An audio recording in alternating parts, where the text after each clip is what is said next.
તે માટે police commissioner Narasimha Kumar દ્વારા ટ્રાફિક પોલીસ તેમજ ટ્રાફિક બ્રિગેડના સેવકોને સમર પ્રોજેક્ટ કીટ આપવામાં આવી। ગરમીમાં રાહત મળે તે માટે પોલીસ કમિશનર નરસિંહા કુમાર દ્વારા ટ્રાફિક પોલીસ તેમજ ટ્રાફિક બ્રિગેડના સેવકોને સમર પ્રોટેક્શન કીટ અપાઈ।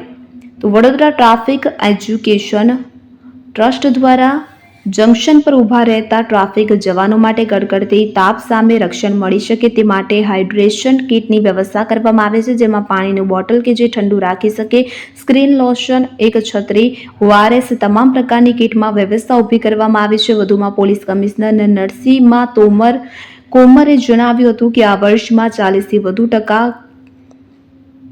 કેસો નોંધવામાં આવ્યા છે। ટ્રાફિક ઉલ્લંઘન અને 1 એપ્રિલથી 1 થી 4 વાગ્યાના વચ્ચે કે જ્યારે અધિકતમ તાપમાન હોય છે તે સમયે ટ્રાફિક સિગ્નલ ખોલી પાડવામાં આવશે કે જેથી ટ્રાફિક સિગ્નલમાં વધારે ઊભું રહેવું ન પડે।